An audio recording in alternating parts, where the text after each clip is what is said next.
다 함께 묵상 기도 드리심으로 하나님께 예배를 드리겠습니다. 기도하시겠습니다.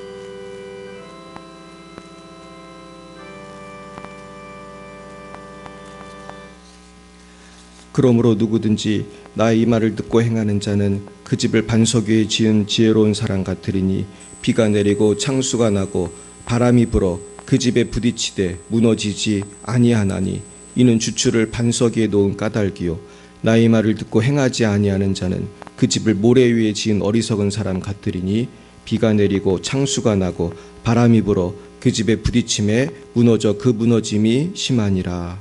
아멘. 사랑과 은혜가 충만하신 하나님 아버지, 참 감사합니다.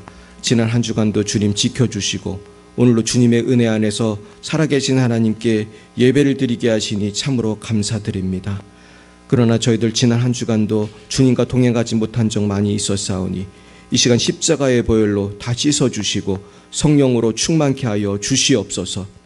사랑의 하나님 아버지, 지난주에는 우리 모든 성도님들이 함께 모여 교제하며 복된 시간을 갖게 해주심을 감사드립니다. 또한 오늘도 우리가 주님의 이름으로 모였사오니 성령의 능력을 부어 주시옵소서. 우리를 새롭게 주시옵소서. 우리가 주님의 자녀답게 살아가게 하시고 능력의 종으로 복음 증거하게 주시옵소서.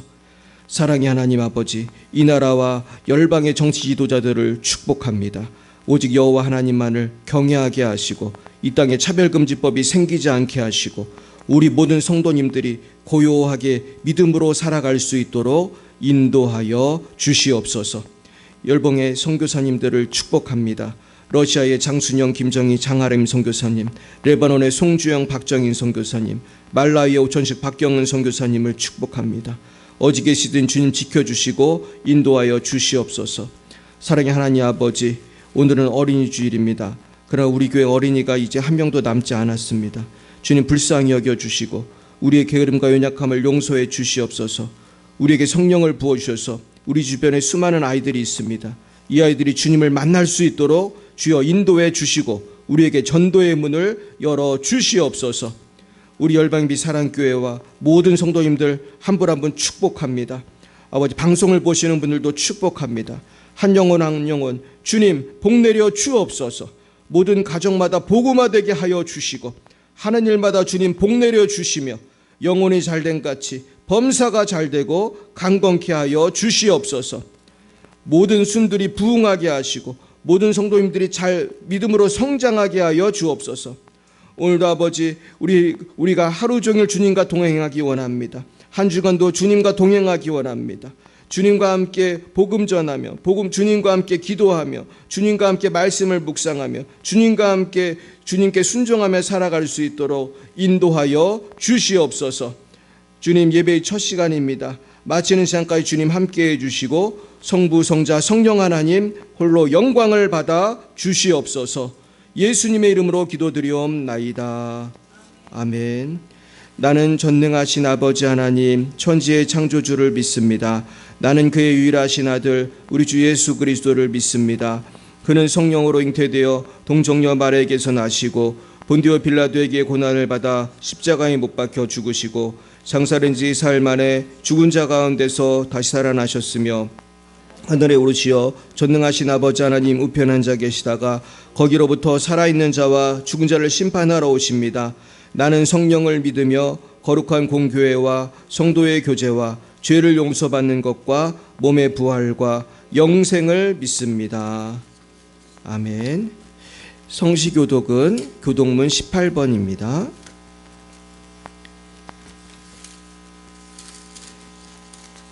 교독문 18번 시편 31편입니다. 여호와여, 내가 주께 피하오니 나를 영원히 부끄럽게 하지 마시고 주의 공의로 나를 건지소서.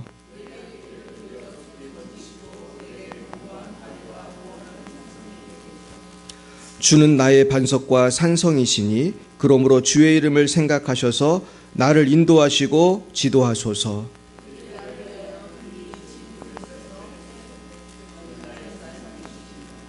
내가 나의 영을 주의 손에 부탁하나이다. 진리의 하나님 여호와여, 나를 속량하셨나이다.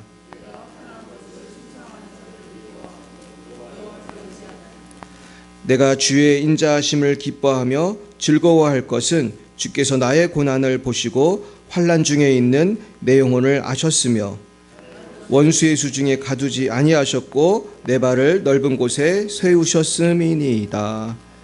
아멘. 우리 찬송가 195장으로 하나님께 영광 올려드리겠습니다. 195장입니다.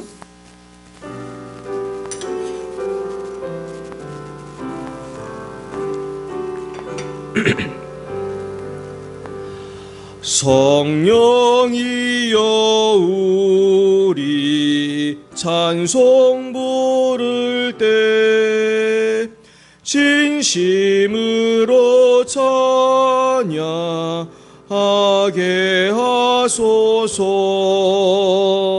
성령이여 우리 기도 드릴 때 우리 곁에 계셔 일러주소서. 성령이여 우리 성경 읽을 때 그 속에서 빛을 보게 하소서. 성령이여 우리 전도할 때에 지혜로운 말씀 주시옵소서. 성령이여 우리 겸손해져서 우리 주와 같이 우리 다시 한번 찬양하겠습니다. 성령이여 우리 찬송 부를 때 성령이여 우리 찬송 부를 때 진심으로 찬양하게 하소서.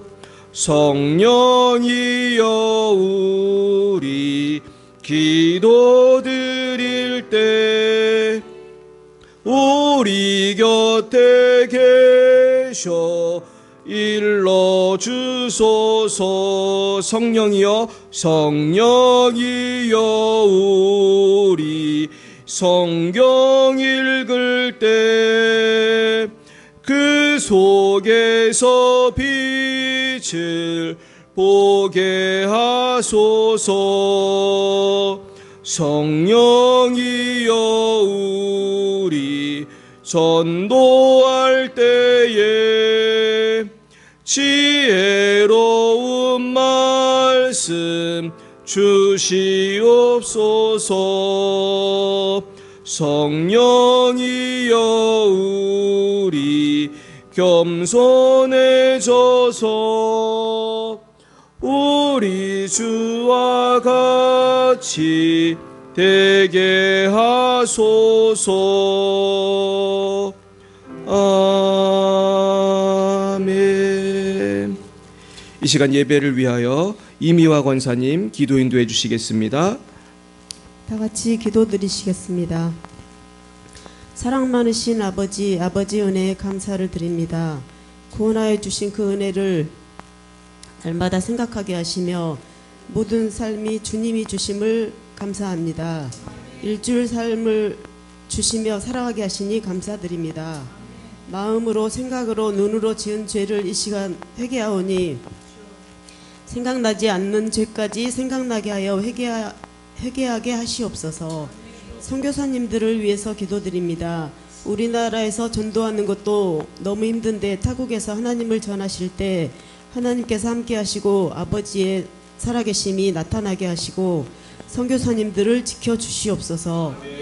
이 시간 말씀을 전하실 목사님을 하나님께서 붙드셔서 말씀 전하실 때 지켜주시고 성령님께서 함께 하시는 시간 되게 하셔서 전하는 자나 듣는 자 모두 은혜 받고 그 말씀을 마음에 새겨서 우리의 삶이 예수님을 닮아가며 날마다 주님께 가까이 가는 믿음의 생활이 되게 하시옵소서.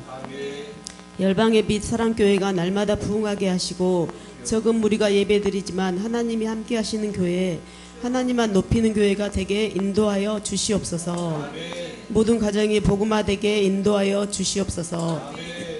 날마다 감사드리며 예수님의 이름으로 기도드립니다. 아멘.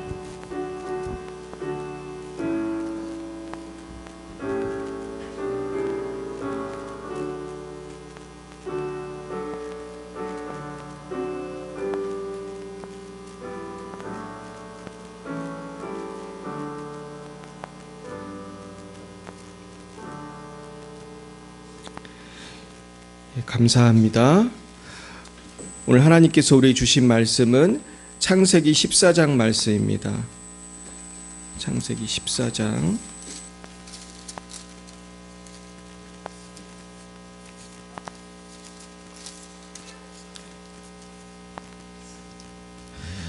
창세기 14장은 구약 16페이지에 있습니다.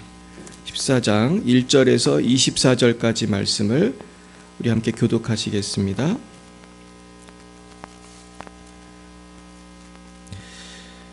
네, 우리 1절을 제가 먼저 발들어 읽겠습니다. 당시에 신할왕 아므라벨과 엘라살왕 아리옥과 엘라망 그돌라오멜과 고임왕 디달이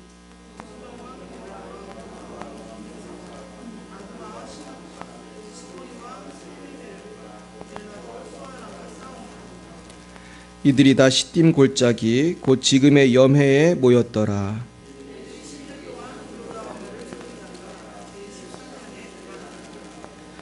제13년에 그돌라오멜과 그와 함께한 왕들이 나와서 아스드롯 가르나임에서 르바 족속을, 함에서 수스 족속을, 사웨 기랴다임에서 엠 족속을 치고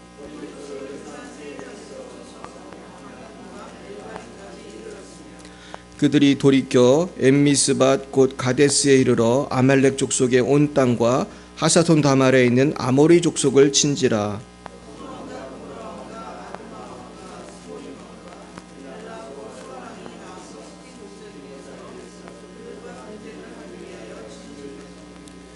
엘라망 그돌라오멜과 고임왕 디달과 신하랑 아므라벨과 엘라살왕 아리용 네 왕이 곧 다섯 왕과 맞서니라.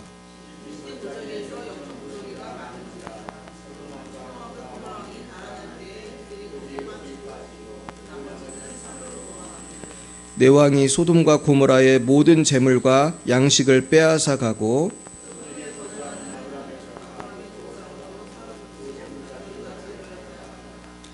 도망한 자가 와서 히브리 사람 아브람에게 알리니 그때에 아브람이 아모리 족속 마므레의 상수리 숲을 근처에 거주하였더라. 마므레는 에스골의 형제요 또 아넬의 형제라. 이들은 아브람과 동맹한 사람이더라.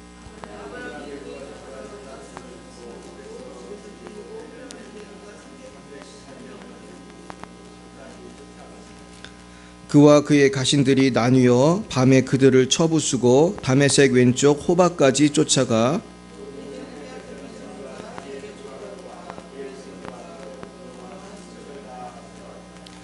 아브람이 그돌라오멜과 그와 함께한 왕들을 쳐부수고 돌아올 때에 소돔왕이 사회 골짜기 곧 왕의 골짜기로 나와 그를 영접하였고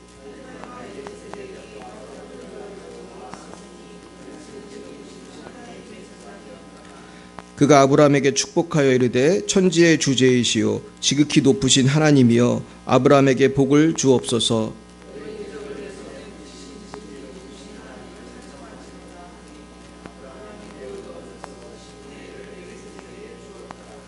소돔왕이 아브람에게 이르되 사람은 내게 보내고 물품은 내가 가지라.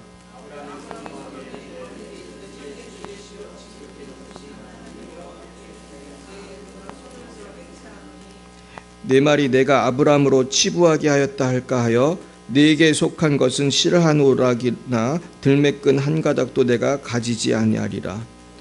돌미들이 먹은 것과 나와 동행한 아넬과 에스골과 마므레의 분깃을 제할지니 그들이 그 분깃을 가질 것이니라. 아멘. 네, 잠깐 기도하겠습니다. 하나님, 오늘도 이렇게 우리 모여서 주의 말씀을 묵상하게 하시 감사합니다. 이 말씀 속에서 우리가 어떻게 하면 미래를 잘 준비하고 소망 있는 삶을 살아갈 것인지 깨닫는 귀한 시간 되게 하여 주옵소서. 예수님 이름으로 기도드렸습니다. 아멘. 네, 우리 아까 이미아 권사님 기도를 드리면서 참 은혜를 많이 받았어요. 우리 권사님이 우리 이제 시무 권사님이 두 분이신데 우리 이미애 권사님하고 이미아 권사님이 많이 수고를 해주고 계세요. 여러분 그렇게 느끼십니까? 네, 우리 박수 한번 하겠습니다. 우리 권사님들, 네, 오늘 이렇게 옷도 비슷하게 입고 오셨는데 너무 감사하고, 전 진짜 우리 교회 성도님들 너무 사랑합니다. 그렇게 생각하세요? 내가 어느 교회 성도님들 부럽지 않습니다. 우리 옆에 분에게 인사하겠습니다. 사랑합니다. 사랑합니다. 네, 오늘 말씀은 우리가 미래를 준비한 아브라함이라는 제목으로 하나님 말씀을 증거하겠습니다.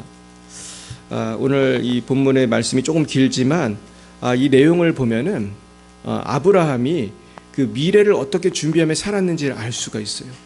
그래서 사실 오늘 분석할 부분이 굉장히 많은데 전 테드한테 시간을 좀 빨리 해야 될 텐데 제가 한번 보겠습니다. 우선은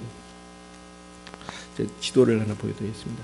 이 지도가 이제 아브라함이 우르에서 나와서 하란을 거쳐서 가나안에 왔다가 애굽에 갔다가 다시 이렇게 가나안에 오는 그 지도입니다.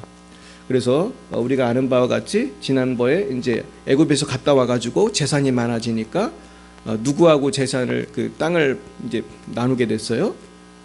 롯하고 땅을 나눴죠. 지난 주였어요. 그래서 땅을 나눌 때 롯은 이 육신의 눈으로 보고 좋은 땅을 잡았지만은 아브라함은 그것을 다 네가 마음대로 해라 그러면서 믿음의 선택을 했다고 했습니다. 그런데 오늘은 이제 롯이 어려움을 당하는 이야기입니다. 그리고 아브라함이 롯을 구원하는 것인데요. 우리가 한번 1절에서 3절 읽어보겠습니다.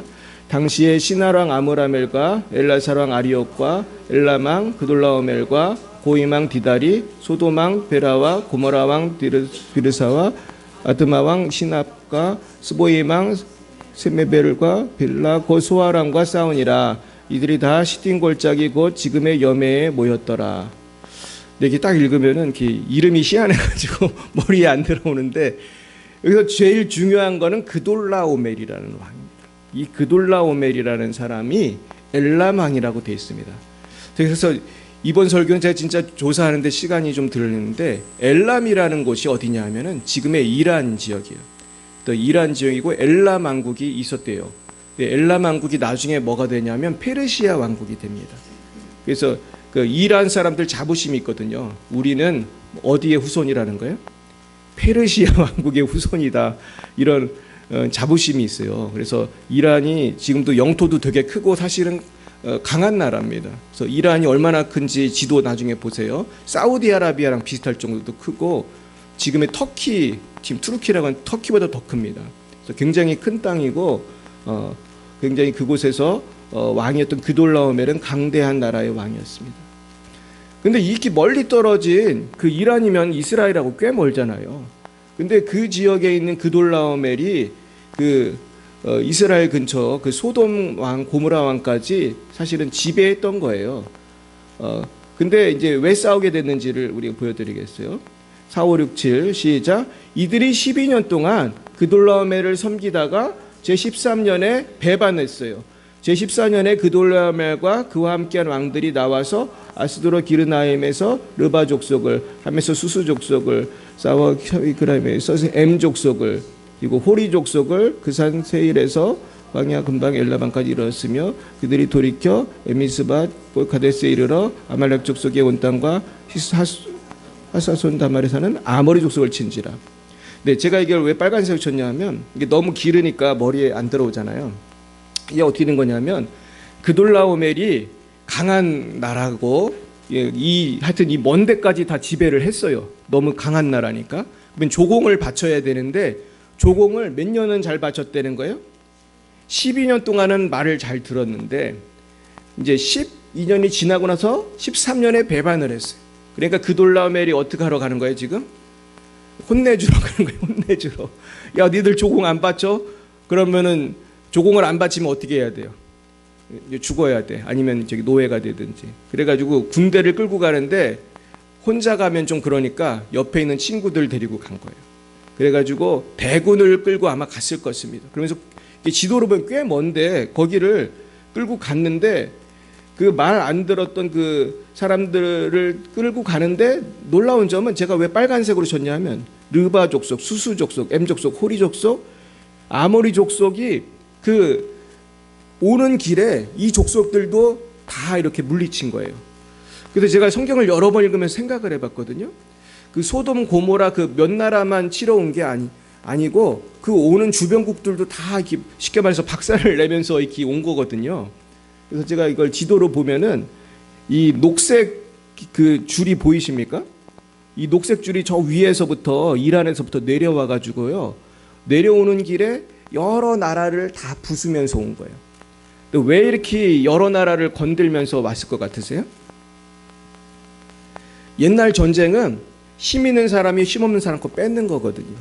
뭐 평야 협정 뭐 그런 게 어디 있어. 그냥 내가 힘 있으니까 너는 다 갖다 바쳐야 돼. 그러니까 제가 볼 때는 이 그돌라오멜이 욕심이 많은 사람 같아요, 적은 사람 같아요? 많은 사람이에요. 그러니까 조그만 나라들 쉽잖아요. 내가 지금 친구들하고 대군을 끌고 오니까 그냥 조그만 나라들 다 부수면서 거기서 다 어떻게 했을 것 같아요? 뺏은 거야. 여기서 뺏고 저기서 뺏고 노략질을 하면서 계속 해가지고 뺑 돌아가지고 저 사해 근처까지 온 거예요. 그 우리가 지금 공부하는 그 소돔 고모라는 사해 근처에 있는 그런 곳이고, 그래서 다 그냥 그렇게 막 뺏으면서 전진을 했습니다. 자, 그랬더니 이제 소돔도 대비를 해야 되잖아요. 근데 소돔에 우리가 잘 아는 누가 살고 있어요 지금? 롯이 지금 살고 있어요. 그러니까 롯은 살아도 꼭 그렇게 힘든 데 사는 거예요. 그래가지고 고생을 계속 하는데 8절 9절 보겠어요? 소돔 왕과 고모라 왕과 아드마 왕과 스보임 왕과 벨라고 소알 왕이 나와서 시딤 골짜기에서 그들과 전쟁을 하기 위해 진을 쳤더니, 근데 솔직히 다 합쳐봤자 게임이 될 것 같아요, 안 될 것 같아요? 안 되는 거야. 이 큰 나라들을 어떻게 이겨요? 이 동네 그 조그만 동네 사람들 모은 건데.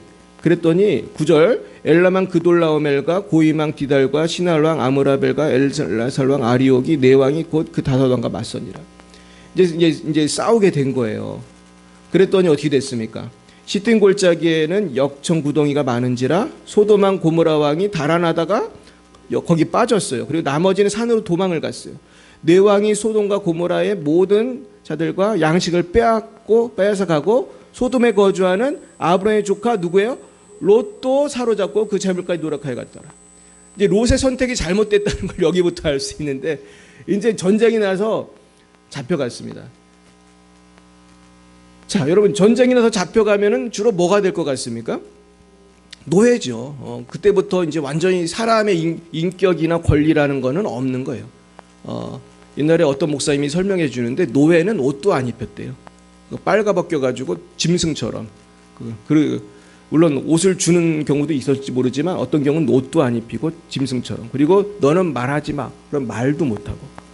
그렇게 개 돼지같이 사는 게 노예인데, 롯이 하루아침에 뭐가 된 거예요? 노예가 된 거예요. 자, 그렇습니다. 이제 13절부터 읽어봅니다. 도망한 자가 와서 히브리 사람 아브라함에게 알리니 그때 아브라함이 아모리 족속 마므레의 상수리 숲을 근처에 거주하였더라. 에스골 형제여 또 아넬의 형제라. 이들은 아므람과 동맹한 사람들이더라. 아브라함이 그의 조카가 사로잡힐 듣고 집에서 길리고 훈련한 자 318명을 거느리고 단까지 쫓아가서 그와 그의 가신들이 나뉘어 밤에 그들을 쳐부수고 다메섹 왼편 호박까지 쫓아가 모든 빼앗기던 재물과 자기의 조카 롯과 그의 재물과 또 부녀와 친척을 다 찾아왔더라. 이게 짧게 이렇게 썼지만 사실 이게 그렇게 하루아침에 가서 뺏어오고 그런 게 아닙니다. 왜냐하면 거리가 굉장히 멀어요. 보이시나요? 여기 아브라함 사는 곳에서 저 호박까지는 제가 찾아봤는데 몇백 킬로입니다. 몇백 킬로. 저건 차 타고 가도 한참 걸리는 거리입니다. 그러니까 여기 서울에서 부산보다 더 먼 거리예요. 여기를 쫓아가서 다 뺏어왔으니까 적어도 이거는 제가 볼 때 한 열흘 이상 걸렸을 것입니다. 자, 근데 여기 보면은 제가 이 성경을 보다가 눈에 띈 구절이 있었는데 13절에 보면 아모리 족속이라는 거예요. 이 아모리 족속이 누구냐 하면 아까 그둘라오멜이 막 쳐부수면서 오잖아요. 그냥 온 게 아니고 쳐부수면서 오다가 맨 마지막에 쳐부순 족속이 무슨 족속인지 아세요? 아모리 족속이었어요. 근데 지금 아브라함과 그 연맹을 했던 옆집 사람, 쉽게 말해서 우리 동네 사람이 무슨 족속인지 아세요? 아모리 족속입니다.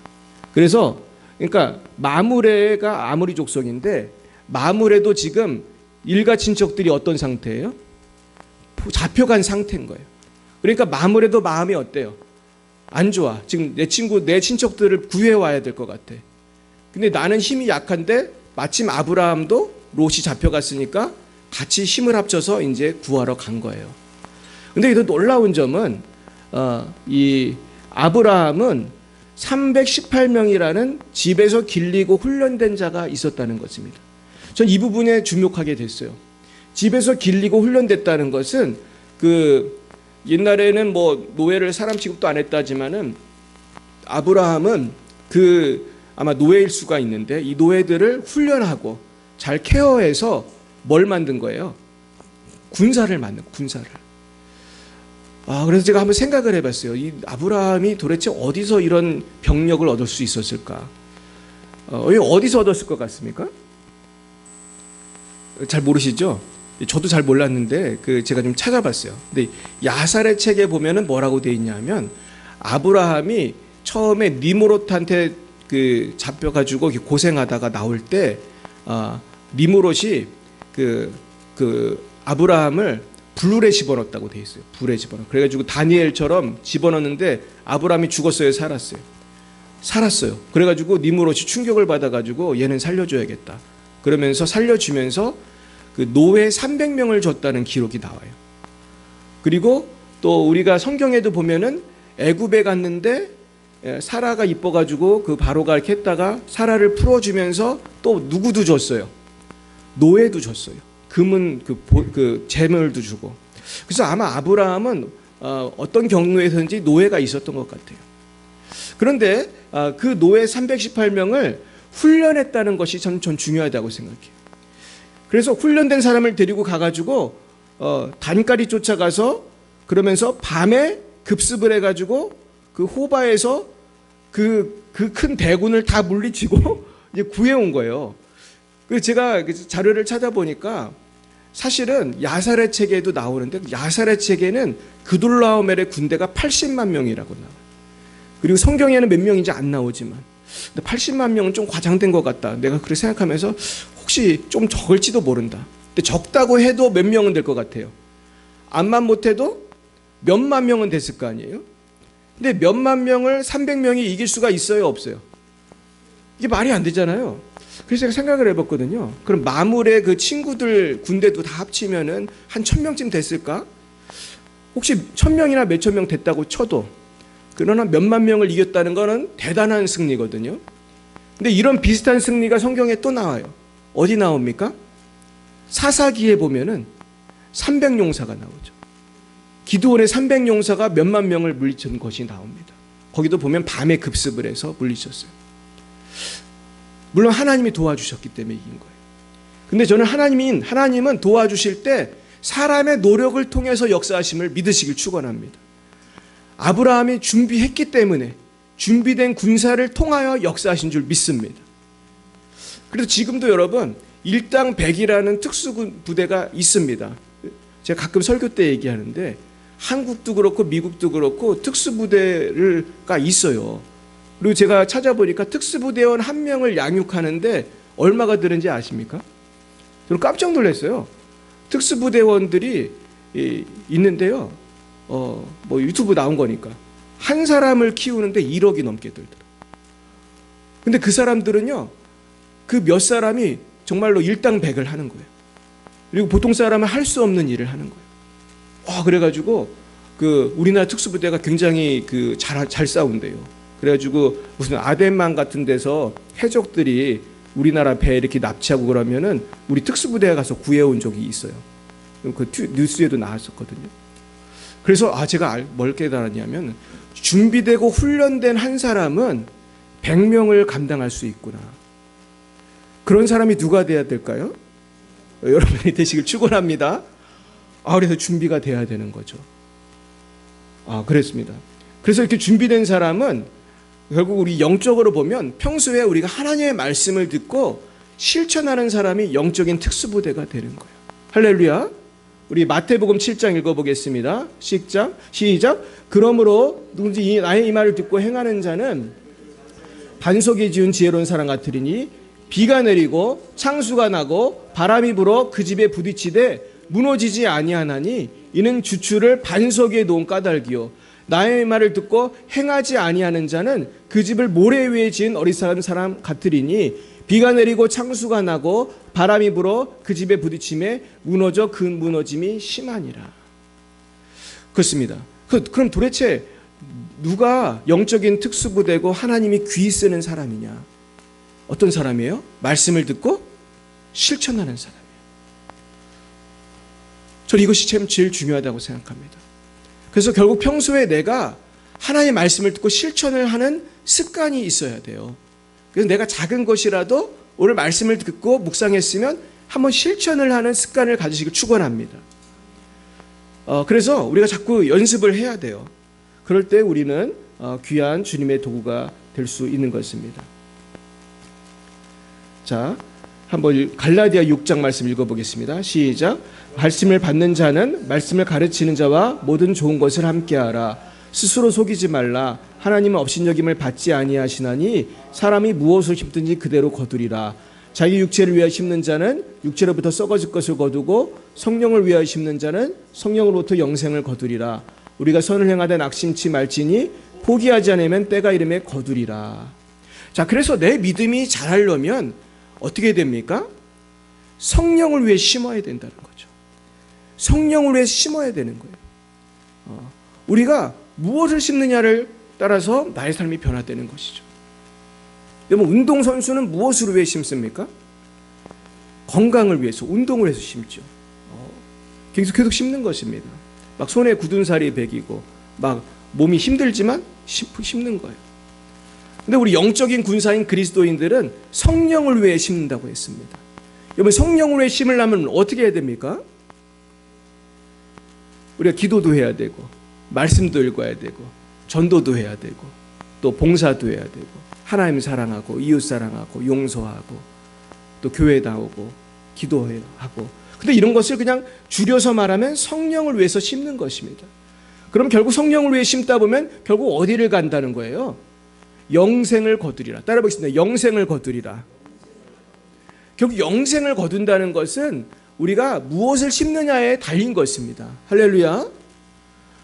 그러면서 우리가 이렇게 영생을 위해서 영생을 거둘 것을 생각하면서 성령을 심는데, 문제는 우리가 성령을 위해 심는다고 해서 금방 열매가 맺히는 것이 아니에요.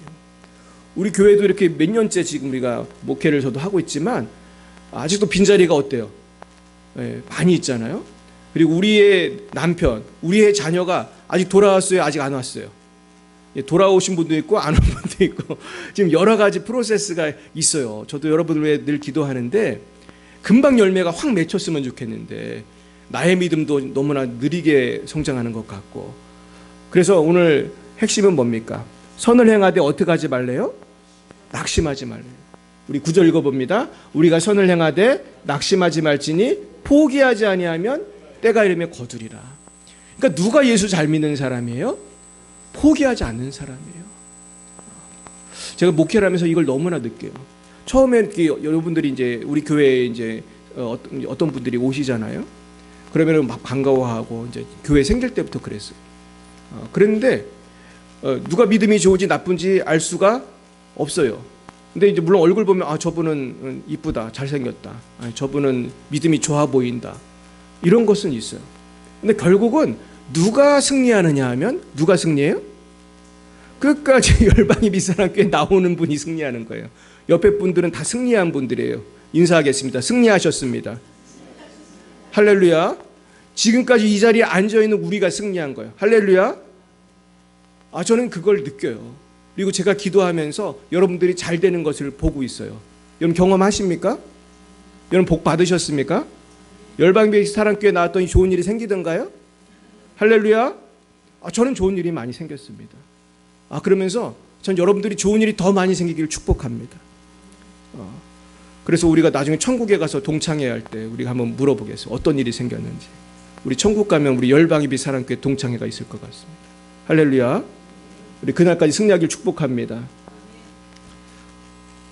자, 조금 더 진도를 하겠습니다. 그리고 이제 아브라함은 17에서 20절 읽어보겠습니다. 시작. 아브라함이 그돌라오멜과 그와 함께한 왕들을 쳐부수고 돌아올 때 소돔왕이 사회 골짜기 곧 왕의 골짜기로 나와 그를 영접하였고 살레망 멜기세덱이 떡과 포도주를 가지고 나왔으니 그는 지극히 높으신 하나님의 제사장이었더라.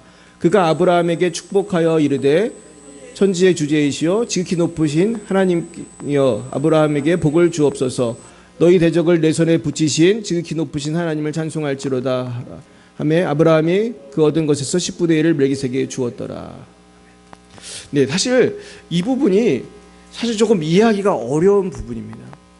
여기 보면은 이제 17절은 쉽죠. 이제 다 쳐부수고 오고 있었어요. 그러니까 소돔왕이 사회 골짜기에서 영접하러 왔어요. 소돔왕은 지금 마음이 어떨까요? 지금 죽다 살은 거잖아요. 죽다 살아났고 자기가 다 잃었는데 구출해서 온 거예요. 근데 우리 전에는 또 말했지만 소돔왕은 착한 사람 같아요? 나쁜 사람 같아요? 잘 모르시겠어요? 제가 야살의 책을 보고 소돔같이 나쁜 나라가 있나 그런 느낌을 받았거든요. 아주 국민들이 다 나빠요. 거의 다. 그래서 오죽하면 창세기에 나오잖아요. 의인 몇 명만 있으면 살려준다고 그랬어요. 하나님이. 근데 10명이 있었나요? 없었어요. 세상에. 그 나라가 얼마나 썩은 나라냐 하면 의인 10명이 없어서 망한 나라거든요. 그래도 우리나라는 소망이 있어요. 우리 성도님만 해도 10명이 넘으니까요. 근데 소돔은 그렇게 악한 나라였고 누가 오면 뺏고 죽이고 막 그런 나라였어요. 재판도 엉터리로 하고. 그러니까 소돔왕도 분명히 탐욕이 많은 사람이었을 거예요. 근데 어쨌든 소돔왕은 누구 때문에 횡재를 했냐 하면 아브라함 때문에 횡재를 했고 롯 때문에 이런 복을 얻었어요. 근데 어쨌든 고마우니까 나온 거예요. 근데 누가 소돔왕만 나온 게 아니고 살레망 멜기세덱이라는 분이 나왔어요. 떡과 포도주를 갖고 나온 이유가 뭘까요? 지금 지쳐있는 병사들한테 격려하기 위해서 우리말로 하면 삼겹살 파티하는 거예요. 고생했다. 이제 밥을 먹는 거예요. 그 전쟁에서 사실 먹는 게 중요합니다. 제가 며칠 전에 6.25 때 우리 병사들이 밥 먹는 영상을 봤어요. 그걸 또 누가 찍었더라고요, 세상에. 근데 나 그걸 보는데 너무 가슴이 아픈 거예요. 이 나이가 어리더라고, 병사들이. 근데 보니까 반찬이 없어. 그냥 밥을 먹는데 너무 맛있게 먹는 거예요. 그리고 무슨 통조림 같은 거 먹더라고요. 그러니까 아마 미군이 준 것 같은데, 야, 우리 조상들이 이렇게 고생을 했구나. 근데 해맑게 웃는 거야. 6.25 때도 막 머리도 깎고 밥도 먹고. 근데 그분들이 대부분 많이 전쟁하다 죽고 막 그랬을 텐데, 먹는 게 중요해요. 그래서 먹는 거를 지금 먹는 거예요. 근데 많은 학자들이 이 사람이 누군지를 몰라요. 이 멜기세덱이 누군지. 심지어 히브리서에 보면은 멜기세덱은 아버지도 없고 어머니도 없고 족보도 없고 막 그렇게 나오거든요. 아니 그럼 도대체 멜기세덱은 뭐 누구야? 천사인가? 아니면 멜기세덱은 예수님인가? 여러분 멜기세덱이 사람이에요? 아니에요? 우리가 좀 좁혀가겠습니다. 사람일 것 같아요? 아닐 것 같아요? 사람일 것 같죠. 그러니까 분명히 엄마 아빠가 있었을 거예요. 그래서 내가 자료를 찾아봤어요. 그럼 왜 도대체 히브리서에 아빠도 없고 엄마도 없고 그렇게 왜 썼냐. 근데 제가 찾아보니까 옛날 그 관습 중에 어떤 사생아라든지 그런 미천한 사람에게는 쟤는 아빠도 없고 엄마도 없어. 뭐 이런 식으로 말하는 습관이 있었대요. 우리도 그런 말 하잖아요. 쟤는 아빠도 없고 엄마도 없어. 그러나 실제로 얘는 천사예요. 그러면 그런 뜻이 아니잖아요. 그러니까 얘는 사생아 뭐 그런 뜻이죠. 그리고 어떤 뜻이냐면 되게 신비한 인물에게 그런 표현을 썼대요. 그러니까 이 멜기세덱은 전자겠어요? 후자겠어요? 신비한 인물이에요. 신비한 인물. 누군지는 잘 모르겠어요. 근데 이분은 되게 신비한 인물이었으면 틀림없어요. 그리고 살렘 왕이라는 뜻은 예루살렘 왕이라는 뜻이래요. 그러니까 예루살렘 왕이니까 예루살렘에 통치하는 분이었고 이름은 멜기세덱인데 이 멜기세덱이라는 말이 성경에 많이 나오거든요. 근데 멜기세덱은 이름이 아니라 바로처럼 어떤 관직을 가진 사람을 일컫는 말일 수 있어요. 근데 야사렛 책에는 멜기세덱이 누군지 나와요. 궁금하시죠? 제가 야사렛 책에서 찾았어요. 거긴 멜기세덱이 누구라고 나오냐 하면 노아의 아들 셈이라고 나와요. 근데 셈일 확률이 있더라고. 제가 보니까 셈이 몇 살에 죽었나 보니까 꽤 오래 살았어요. 그래가지고 아브라함이 죽기 전에 셈을 볼 수가 있었더라고. 셈이 너무 오래 살아가지고. 셈일 확률이 왜 높으냐 하면은 하나님을 지금 믿고 있잖아요. 사실 이 가나안 땅에 하나님 믿는 왕이 있다는 게 말이 돼요, 안 돼요? 안 되잖아요. 여기 가나안은 하나님 믿는 나라가 아니거든요, 이거는. 근데 지극히 높으신 하나님의 제사장이라고 하니까 분명히 누군지는 모르지만 하나님을 잘 믿는 사람. 셈일 확률도 높아요. 그러면서 아브라함에게 축복을 합니다. 그래서 히브리서에도 나오죠. 낮은 사람이 축복해요? 높은 사람이 축복해요? 높은 사람이 축복한다. 그러면서 예수님은 멜기세덱의 반차를 쫓는 제사장이다. 이런 말이 히브리서에 나오는 거예요. 이게 무슨 뜻이냐면 예수님은 어떤 율법의 메인분이 아니라 신비한 제사장의 전통을 따르는 분이다. 그러면서 사람들이 예수님을 잘 이해를 못하니까 히브리서는 히브리인들을 위한 편지거든요.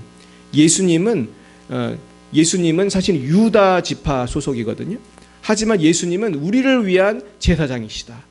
이분의 제사장 되신 것은 혈통을 따라 된 것이 아니라 하나님의 역사 가운데 하나님의 권세 가운데 되신 것이다.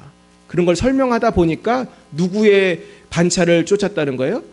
멜기세덱의 반차. 그러니까 멜기세덱의 반차를 쫓았다는 것은 그렇게 신비한 분이라는 거예요. 예수님은 사실 멜기세덱보다 훨씬 신비한 분이죠. 자, 그런데 여기서 좀 주목할 부분은 제가 빨간색으로 쓰는 20절의 부분이에요. 자, 뭐를 드렸어요? 10분의 1, 10의 1조를 드린 거예요. 근데 이 당시에는 모세의 법이 있었어요? 없었어요? 없었어요. 11조 드려라 이런 법도 없었어요. 그렇다면 지금 하나님께 사실 이건 드린 거잖아요. 아브라함이 지금 하나님께 드리는 마음으로 이 제사장한테 10분의 1을 드린 것은 어떤 마음에서 드렸을까요? 지금 전쟁에서 이겼잖아요. 말도 안 되기 조그만 숫자로 대군을 격파하고 승리했잖아요. 고마워요, 안 고마워요? 누가 하신 거예요, 이거? 하나님이 하신 거잖아요. 그러니까 10분의 1을 드렸다는 것이 이것은 자발적인 것이었고 어떤 마음이었겠어요? 감사한 마음이었겠죠. 그렇죠. 그러니까 11조라는 것이 원래는 어떤 마음으로 드리는 거예요? 감사한 마음으로 드리는 거예요. 할렐루야. 우리가 뭔가 일이 잘 됐을 때 우리는 누구한테 고맙다고 하더니 아우 사장님 이번에 도와주셔서 우리가 공사를 잘 끝냈습니다. 뭐 이렇게 감사도 하고 뭐 꽃도 보내고 뭐 친한 사이에 뭐 갈비도 보내고 막 그러잖아요. 그런데 우리가 하나님한테 갈비를 보낼 수는 없잖아요. 그러니까 우리 하나님께 감사할 때는 뭐를 하는 거예요? 예물을 바치는데 그게 10분의 1이었다는 거예요. 근데 더 놀라운 거는 아이고 이게 지도입니다. 그래가지고 지금 사회골짜기가 지금 보이십니까? 지금 잘 글씨가 안 보일 텐데 저 빨강색 저 부분이 사회골짜기입니다. 그래서 이래도 안 보이네. 그래서 지금 멜기세덱을 지금 만나는 그런 부분입니다. 자, 그랬는데 아브라함이 소돔왕이 아브라함에게 이랬어요. 21, 22 여기 쭉 읽어봅니다. 소돔왕이 아브라함에게 이르되 사람은 내게 보내고 물품은 내가 가지라. 아브라함이 소돔왕에게 이르되 천지의 주제이시오 지키 높으신 하나님 여호와께 내가 손을 들어 맹세하노니 내 말이 내가 아브라함으로 치부하게 하였다 할까 하여 내게 속한 것은 시라노르나 들매끈 한 가닥도 내가 가지지 아니하리라. 오직 절비대 먹은 것과 나와 동행한 메스골과 마므레의 분깃을 제할지니 그들이 그 분깃을 가질 것이다. 네, 지금 전리품이 어마어마하게 많을 거예요. 전리품이 왜 많냐 하면 소돔 고모라 치기 전에도 딴 데서 어떻게 했어요? 약탈을 해왔잖아요. 그러니까 전리품이 산더미 같이 많았을 거예요. 그러니까 이것만 가져도 부자 되는 거예요, 사실은. 근데 이 부자가 될 기회를 아브라함은 잡지 않아요. 저도 이걸 많이 생각했거든요. 아브라함이 왜 그랬을까? 그래서 자기 친구들, 동맹했던 친구들한테는 그 분깃을 줘라. 그리고 젊은이들 먹은 거는 그 경비로 제출하고 근데 난 너한테는 절대로 안 받겠다. 그러면서 소돔왕한테 안 받습니다. 막 맹세까지 하면서. 그러면서 그 이유를 말하죠. 뭐라고 했어요?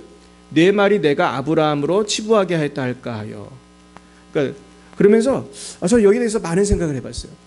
아까도 말했지만 소돔왕은 어떤 사람이에요? 좋은 사람이에요? 나쁜 사람이에요?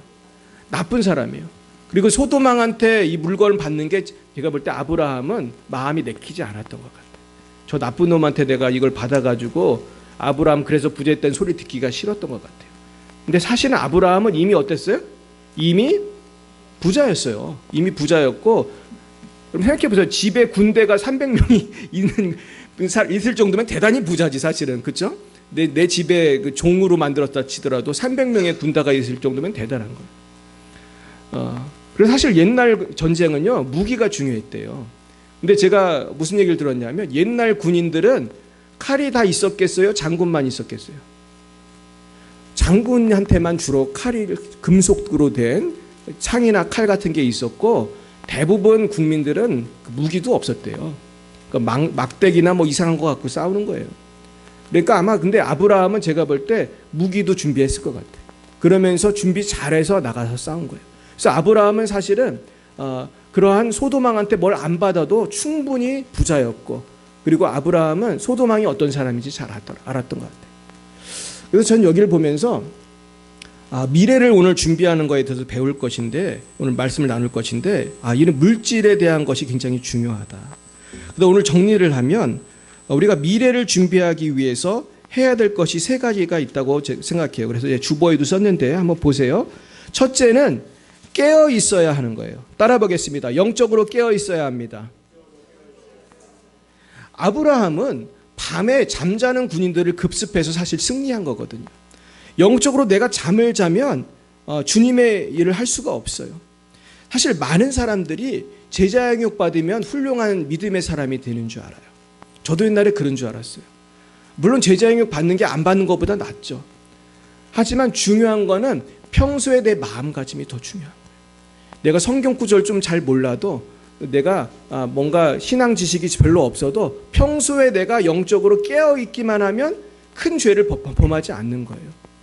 근데 여러분, 제가 문제 낼게요. 성경 지식 많은 목사님들도 넘어질 때 있을까요? 왜 넘어지는 거예요? 그분은 기도도 많이 했고 성경도 많이 읽은 건데 영적으로 잠을 잤기 때문에 그런 거예요. 영적으로 나태했기 때문이에요. 다윗도 영적으로 나태하니까 여자를 보고 어떻게 했어요? 확 넘어지잖아요. 그러니까 우리의 삶 속에 고난과 어려움이 있어서 내가 기도할 수밖에 없는 것도 좋은 거예요, 나쁜 거예요? 사실 그것도 좋은 거예요.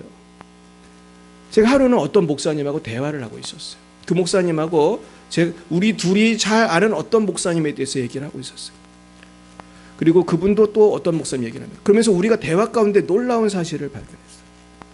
우리가 어떤 목사님 얘기했냐면 되게 훌륭한 목사님 얘기하고 있었어요. 근데 그분은 되게 훌륭하고 목회도 잘 되고 막 부흥사로 유명해요. 그런데 굉장히 겸손하고 넘어지질 않아, 쉽게 말해서. 왜냐하면 목사님 중에 유명해지면 넘어지는 분이 많은데 그분은 안 넘어지고 잘 하신다. 근데 그 이유가 뭘 것 같아요, 여러분? 잘 모르시네. 그분이 어려움이 많기 때문이에요. 그분은 굉장히 훌륭한데 어떠한 재정적인 어려움이 커요. 그래가지고 그거를 감당하려니까 아주 힘든 거예요. 근데 우리는 무슨 얘기를 했냐면, 그분은 재정적인 어려움이 너무나 많기 때문에 이분이 인기가 있고 올라가도 마음을 어떻게 할 수 있었다는 거예요? 겸손할 수 있고 깨울 수 있었다는 것이죠. 여러분도 어떤 어려움이 있으십니까? 그것이 축복인 줄 믿으시기 축복합니다. 아멘을 잘 안 하십니다. 저도 사실 어려움이 있으면 축복이라 생각 잘 못했어요. 근데 지금 생각하니까 나의 어려움이 나로 하여금 기도하게 하고, 나의 어려움이 나로 하여금 막 살아남으려고 막 성회도 쫓아다니고 막 은혜 받으려고 여기도 가고 저기도 가고, 그러다가 은혜를 받은 거 아니겠어요? 할렐루야. 깨어있는 것이 가장 중요한 것입니다. 따라해 보겠습니다. 겸손하게 깨어있게 하옵소서. 할렐루야. 두 번째는 평소에 준비를 잘해야 돼요. 그러니까 이거는 평소의 루틴이에요. 제가 늘 강조하잖아요. 평소에 운동을 해야 운동을 잘하는 거고, 평소에 뭐를 해야 뭐든지 잘해요. 영어도 마찬가지예요. 중국어도 마찬가지. 전 지금도 영어 안 까먹으려고 매일 공부해요, 거의. 근데 저희가 공부하는 거는 이제 저는 주로 영어 성경을 많이 듣고 영어 설교도 듣고 영어 성경도 보고. 근데 저도 이제 조금 있으면 통역해야 되거든요. 근데 저도 까먹겠어요, 안 까먹겠어요? 까먹어요. 까먹어요. 근데 제가 기도해 주세요. 제가 7월 첫째 주에 통역해야 돼요. 근데 자꾸 공부 안 하면 까먹어요. 그러니까 평소에 해야 되는 거예요. 그래서 신앙생활도 평소에 내가 말씀을 얼만큼 보고 기도를 하고 이게 굉장히 중요한 거예요. 그리고 내 전도를 하고 이게 굉장히 중요한 거예요. 여러분 잘하고 계십니까? 할렐루야. 잘 하시길 축복합니다. 그래서 우리가 평소에 성경 읽고 기도하는 거 너무 중요하다. 세 번째 뭐예요? 11조에 11조. 재정관리. 이 11조 정신이 있어야 돼요. 아브라함은 하나님께 드릴 거는 확실하게 드리고 사람한테서 오는 거는 받았어요, 안 받았어요? 약간 꺼림칙한 거는 안 받는 거예요. 이게 지혜인 거예요. 그러니까 오늘 미래에 대해서 얘기하는데 내가 미래가 있으려면 깨어 있어야 되고 평소에 신앙생활 잘해야 되고 세 번째 뭐예요? 물질을 잘해야 돼요. 하나님께 바칠 건 잘 바치고 사람한테 받는 건 조심해서 받아야 되는 거예요. 할렐루야. 그러니까 여러분 보이스피싱 하는 사람들이 여러분을 어떻게 유혹합니까? 어느 날 갑자기 통장에 알지 못하는 돈이 들어와 있는 거예요. 그리고 또 나쁜 사람들은 굉장히 잘해주면서 돈을 막 꺼주고 그러는 사람들이 있어요. 이런 사람들 어떻게 해야 돼요? 조심해야 돼요. 이런 사람들 대부분 사기꾼이거든. 거의 공식이에요. 공식. 사기꾼들의 공식. 괜히 잘해주고 돈 주고 그러면서 나중에 그것을 빚을 하고 잡아가지고 인생을 망가뜨리는 것이죠. 예전에 다윗 왕이 신하들한테 숙제를 해줬어요. 우리가 살면서 꼭 필요한 지혜, 꼭 알아야 될 것을 너희들 한번 조사해가지고 나한테 발표를 하라고 그랬어요. 그랬더니 그 신하들이 머리를 써가지고 책을 한 10권인가 만들어 왔어요. 그랬더니 다윗 왕이 뭐라고 했겠어요? 너무 많다. 줄여. 그래가지고 막 연구를 해가지고 그걸 확 줄여가지고 한 권으로 만들어 왔어요. 그랬더니 다윗 왕이 뭐라고 했겠어요? 이것도 많다. 줄여. 그러니까 그걸 한 장으로 만들어서 한 장으로. 그랬더니 뭐라고 했겠어요? 이것도 많다. 줄여. 이거 어떻게 줄이라는 거야? 신하들이 이제 너무 당황한 거예요. 한 장으로 줄여왔는데 이것도 많다는 거예요. 근데 지나가고 있는데 조그만 애기 솔로몬이 있었대. 애기 솔로몬이. 근데 얘가 어떤 애예요? 지혜잖아요. 지혜로운 아이잖아요. 지혜로운 아이. 그래가지고 솔로몬이 한테 신하들이 물어봤대. 야, 아빠가 자꾸 줄여오라는데 더 이상 줄일 수가 없다. 근데 솔로몬이 딱 보더니 한 줄로 줄여주더래요. 그래가지고 솔로몬이 줄여줘가지고 그걸 갖고 다시 다윗한테 갔다는 거예요. 물론 이건 성경에 나온 얘기는 아니지만은 그런 얘기예요. 뭐라고 줄였을 것 같아요? 이게 참 중요한데 세상에 공짜는 없다. 솔로몬이 한 줄로 줄인 게 세상에 공짜는 없다는 거예요. 사랑하는 여러분, 세상에 공짜는 없는 줄 믿습니까? 그래서 성경에도 보면 심는 대로 어떻게 해요? 성령을 위해 심는 자는 성령의 것을 거두고 육체를 위해 심으면 육체를 위해 거두는 거예요. 내가 심지는 않고 거두려고 하면 거둘 수가 없는 거예요. 제가 사실 오늘 말씀을 준비하면서 제가 그 어떤 분의 강의를 들었습니다. 근데 그 그 교수님 강의를 들었는데 이 교수님이 어떤 그 강의를 하셨냐면은 지금 우리나라에 있는 차별금지법이 어디서부터 온 거냐 이걸 역사적으로 풀어주시더라고요. 여러분 인터넷 치시면은 이정훈 교수라고 있어요. 이정훈 교수. 머리 이렇게 빡빡 깎고 약간 그 스님 같은 분이 있어요. 근데 실제로 이분은 전직 스님이었어요. 이분 정말로 스님이었다가 예수님을 만나가지고 지금은 이제 복음을 전하고 있어요. 근데 이분이 얼마나 똑똑한 분이냐면 종자연이라고 있어요. 종자연. 지금도 있는데 종교자유연구원인가? 이 종자연은 기독교 단체겠어요? 반기독교 단체겠어요? 반기독교 단체예요. 이 사람들은 모여가지고 어떻게 하면 기독교를 무너뜨릴까 이걸 연구하는 단체예요. 이분은 거기 연구원이었어요. 그래가지고 이분은 우리나라가 지금 당면하는 어떤 동성애 문제, 차별금지법 같은 걸 너무나 잘 아는 거예요. 왜냐하면 그런 걸 연구했던 사람이니까. 근데 오늘 제가 이분의 그 강의를 확 압축을 해가지고 제가 엑기스로 한 5분 안에 말씀을 드리겠습니다. 잘 들으시기 바랍니다. 이분이 어디서부터 시작을 하냐면 1968년 5월 프랑스에서 시작을 해요. 여러분, 프랑스에서 1968년 5월에 무슨 일이 있었다고 생각하십니까? 그때 1968년 프랑스에서 5월에 혁명이 있었어요. 이거 대학생들이 쉽게 말해서 데모를 하고 혁명을 했는데, 이때 사실은 겉으로 봤을 때는 베트남전 반대, 미국 잘못했다, 주로 그런 것들이 많았고, 하지만 그들의 그 운동이 미국에도 영향을 미치고 전 유럽에 영향을 미치고 자꾸 커졌어요. 그러면서 이 혁명이 처음엔 베트남전 반대에서 시작했지만 나중엔 페미니즘으로 발전을 하고, 나중에는 어떤 그 히피 문화, 어떤 성혁명, 그런 걸로 발전을 했어요. 근데 사람들은 이것을 분석을 잘 못하면은 그냥 사회 현상이다 이렇게 하지만, 이 이면에는 학자들이 있어요. 이 5월 혁명이 되게 했고, 그 후에 어떠한 성혁명 같은 것, 그것이 지금 우리가 방면한 차별금지법이에요, 사실은. 근데 이것들이 오게 된 근거를 이분이 설명해 주시는데, 제가 간단하게만 말씀을 드릴게요.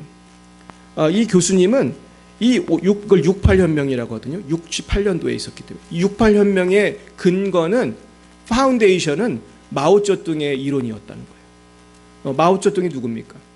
중국 공산당을 통해서 우리가 잘 아는 문화혁명을 일으킨 사람이죠. 그래서 마오쩌둥을 통해서 중국에서 몇 명이 죽었냐면 엄청 많이 죽었습니다. 그래가지고 중국 공산당이 7천만 명을 죽였어요. 많이 죽였죠. 우리나라 인구보다 더 많이 죽였어요. 그러니까 문화대혁명 때 기독교인 엄청 많이 죽었습니다. 전 지금도 기억해요. 제가 중국 도망 오는 날 중국 목회자한테 들은 얘기예요. 연변에서도 문화혁명 때 어떤 일이 있었냐, 교인들을 다 집합을 시켜, 공산당들이. 그거 다 모여. 그래가지고 목사를 불러와. 목사님 보고 거기 앉아있으라고. 그러면서 이 사람 아느냐고 물어봐요. 안다고 할 수 있어요, 없어요? 할 수 없잖아요. 이 반동분자를 죽여야 한다. 자, 너희들 때려. 줄을 서가지고 목사님인지 전도사님인지 한 대씩 때리라고 그랬대. 언제까지 때리라고요? 죽을 때까지. 목사님이 성도들에게 맞아 죽게 했다는 거예요. 얼마나 잔인합니까? 내가 존경하는 목사님을 때려 죽이게 만드는 거예요. 막 심지어 목회자들 이 가죽을 벗겨 죽였대요. 이게 문화혁명이에요. 근데 이 악한 문화혁명 정신이 누구에게 온 거냐? 마오쩌둥에서 온 거예요. 그러니까 68혁명, 지금 우리가 보는 차별금지법이 아무것도 아닌 것 같지만 그 이면에는 사회주의 운동이에요. 이거는 하나님을 대적하는 운동이고, 인간의 해방을 얘기하면서 그 속에서 마귀가 역사하는 거예요, 사실. 근데 여기에서 우리가 제가 소개받은 사람은 빌헬름 라이히라는 사람이에요. 이제 이분 얘기만 하고 마쳐야 될 것 같아요. 너무 길어가지고. 빌헬름 라이히는 성혁명을 일으킨 사람이에요. 이 사람은 프로이드랑 마르크스를 연구한 사람이에요. 근데 프로이드는 인간의 어떤 심리를 성을 통해서 푸른 사람이에요. 근데 여러분, 프로이드 이론이 성경적이지 않습니다. 그래서 우리가 잘 알아야 돼요. 지금 정신 분석학은 프로이드가 거의 다 해먹고 있는데, 저도 심리학을 공부했어요. 근데 프로이드 이론이 성경하고 많이 달라요. 프로이드 이론의 핵심은 뭐냐면 인간을 거의 동물로 본 거예요. 거의 그 성에 미친 거의 사람인 것처럼 그렇게 해가지고 성 중심으로 푸는 거예요. 그리고 마르크스는 사회 개혁을 주장했고, 마르크스 이론은 인간은 왜 소외되냐? 노동에서 소외됐기 때문이라는 거예요. 저도 철학가 출신이잖아요. 마르크스가 주장하는 간단합니다. 왜 우리가 행복하지 못하냐? 저 돈 많은 놈들이 우리를 착취하기 때문이라는 거죠. 그러니까 결국은 이 부르주아를 어떻게 해야 돼? 쳐부셔야 돼. 그 사람 돈 뺏어서 우리가 나눠 가져야 돼. 그래가지고 이곳에 유토피아를 만들어야 돼. 그래서 공산혁명이 일어난 거예요. 근데 성혁명이란 뭐냐? 공산혁명으로 막 죽이고 때리고 그렇게 교회를 박해해 봤는데, 교회가 다시 어떻게 됐어요? 다시 살아나는 거야.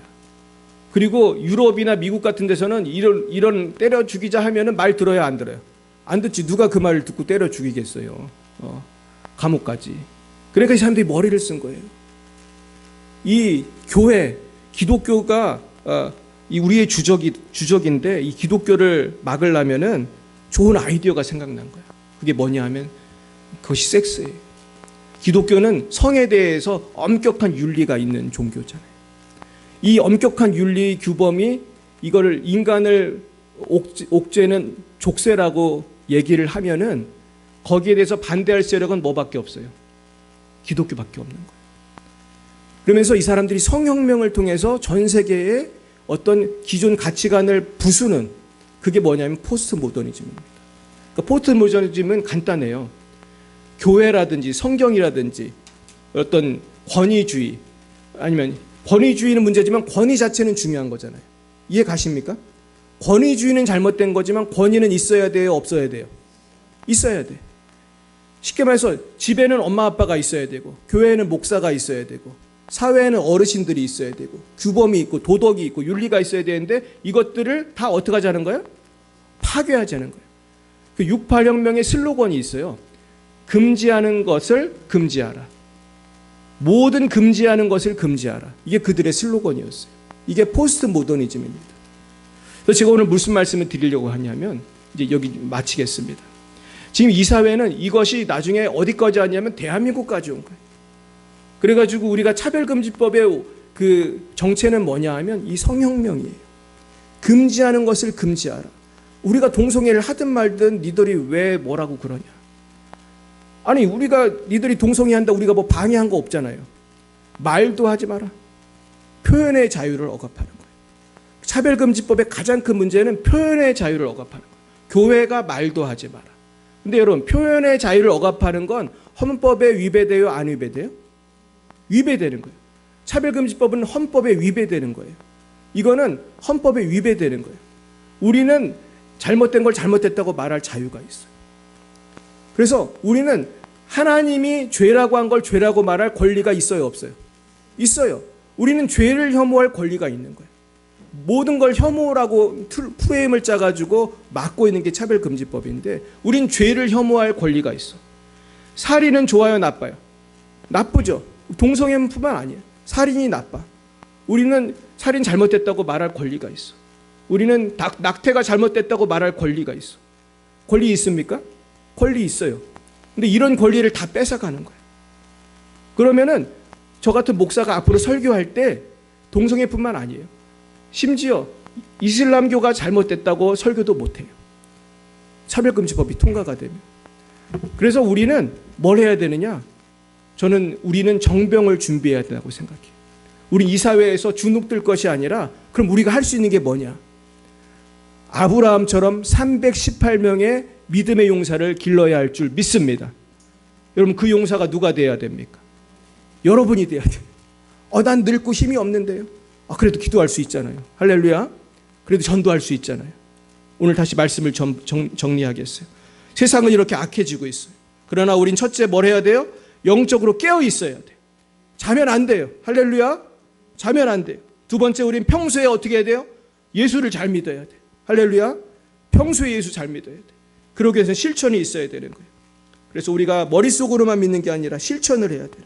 세 번째는 11조를 하나님께 드린 아브라함처럼 물질에 있어서 지혜로워야 돼. 하나님께 드릴 걸 드리고 사람에게 받는 건 조심해야 돼. 할렐루야. 날마다 이 믿음으로 이 악한 세대를 뒤집어 엎는 믿음의 용사가 되시기를 예수님의 이름으로 축원드립니다. 기도하겠습니다. 사랑과 은혜가 충만하신 하나님 아버지, 세상은 점점 악해지고 있고 차별금지법이 통과되려는 위기 속에 있습니다.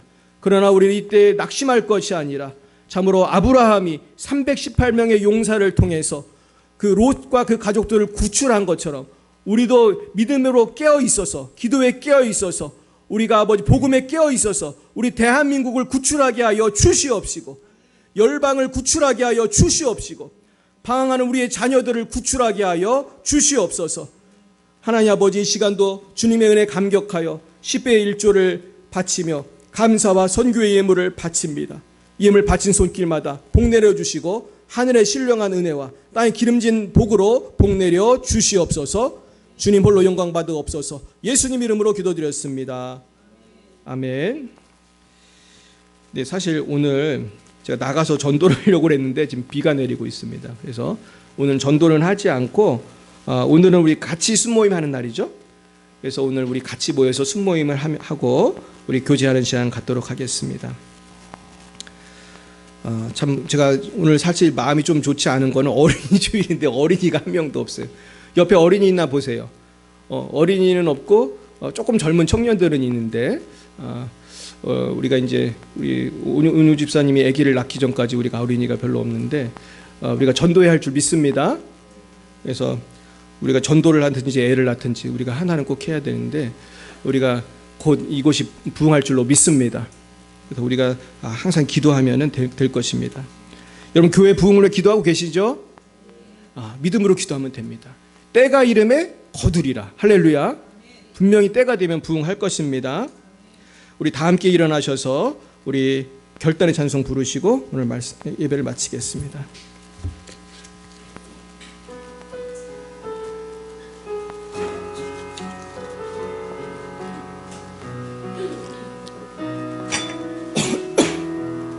내 주 같은 분 없네.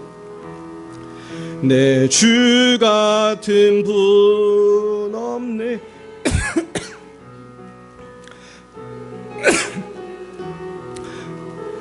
내 생명 다하도록 생명 다하도 주 얼굴만 구하리. 주 얼굴만 구하리. 내 주 같은 분 없네. 그 어느 누구도 내 주 같은 분 없네. 이 땅 위에 오 하나님 주 나의 모든 것 내 주 같은 분 없네. 이 땅 위에 오 하나님 주 나의 모든 것 내 주 같은 분 없네. 오 하나님 주 나의 모든 것 다시 한번 찬양합니다. 오 하나님 오 하나님 주 나의 모든 것 내 주 같은 분 없네. 이 땅 위에 오 하나님 주 나의 모든 것 내 주 같은 분 없네. 이 땅 위에 우리 다 함께 합심해서 우리 나라를 위해 기도할 때 주님 차별금지법을 막아주시고 이 땅의 이 성적인 타락과 도덕적인 붕괴, 자살의 증가, 이혼의 증가, 대한민국을 주여 구원하셔서 모든 국민이 예수님께 돌아오게 해달라고 주님 세번 부르고 기도하겠습니다. 주여 주여 주여. 할렐루야. 아버지 소돔과 고모라가 멸망할 때에 사람들이 동성애를 행하고 악하고 방탕하게 살았는데 대한민국이 지금 소돔과 고모라처럼 아버지 망해가고 있습니다. 우리가 도덕이 무너지고 있고 동성애가 아버지 창궐하고 있고 정부는 동성애를 지원하고 아버지 지지하는 그러한 법을 통과시키려는 그런 어려움 속에 있으며 아버지 이미 많은 악법들이 통과돼서 우리 아이들과 청소년들이 아버지 하나님 지금 동성애를 배우고 있습니다. 이 악한 것을 괜찮은 것이라고 세뇌교육을 하면서 아버지 공산당들이 세뇌한 것처럼 이 사회주의 운동이 아버지 성혁명을 통해서 확산이 되고 있습니다. 이 마귀의 역사를 막아 주시옵소서. 대한민국에서 이 원수마귀의 역사가 떠나가게 하시고 아버지 하나님 하나님의 공의와 하나님의 나라가 임하여서 아버지 우리 젊은 세대들이 아버지 미혹되지 않게 하시고 한국교회가 무너지지 않게 하시고 아버지 대한민국이 부흥하고 발전할 수 있도록 주여 막아 주시옵소서. 하나님 아버지 아브라함 카이퍼가 아버지 그 나라를 살린 것처럼 우리 대한민국을 우리가 살리기 원합니다. 아라바라베 시베라다바라베 사바라바다. 주여 우리에게 성령을 부어주셔서 내 힘으로는 깨어있을 수 없고 내 힘으로는 마귀를 물리칠 수가 없고 내 힘으로는 아버지 영적 전쟁에 승리할 수 없지만 성령을 부어주시옵소서. 성령의 능력으로 우리가 일어나기 원합니다. 깨어있기 원합니다. 대한민국 살리기 원합니다. 차별금지법 막아주시옵소서. 우리 대한민국을 살려주시옵소서. 아버지 우리 일에 아버지 쓰임받기 원합니다. 우리를 불쌍히 여겨주시고 일에 승리할 수 있도록 성령을 부어주시고 대한민국의 모든 대통령과 국회의원들이 아버지 참으로 깨어서 아버지 악한 법들이 통과되지 않도록 주여 막아주시고 우리 젊은 아이들 아버지 어린이들이 아버지 헛되고 잘못된 교육을 받고 있습니다. 이 일을 막아주시고 아버지 잘못된 악법들이 아버지 인권주례들이 다 무너지게 하시고 국가인권위원회가 아버지 헛되고 엉뚱한 짓을 하고 있는데 이 일도 막아주시고 하나님을 경외하는 대한민국으로 변화될 수 있도록 주여 역사에 주시옵시고 아버지 우리 열방의 사랑교회가 한국을 살리는 교회가 되게 하시고 한국교회가 3.1운동 때 아버지 우리 조선을 살린 것처럼 한국을 살리는 우리 대한민국 교회가 될 수 있도록 역사해 주세요. 북한도 살려주시고 열방도 구원해 주시고 아버지 약한 흐름을 막아 주시옵소서.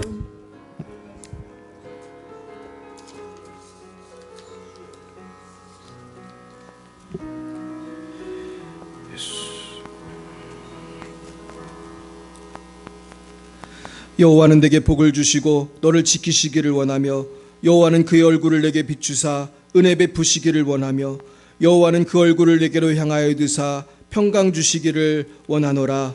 지금은 살아계신 주 예수 그리스도의 구속의 은혜와 하나님 아버지의 놀라우신 사랑하심과 성령의 교통하시고 역사하시고 변화시켜 주시는 은혜가 우리 사랑하는 대한민국과 열방과 특별히 우리 열방예배 사랑교회 성도님들 머리 위에 이 방송을 보시는 모든 분들 머리 위에 이제와 영원 뭉토록 함께 하옵시기를 간절히 축원하옵나이다.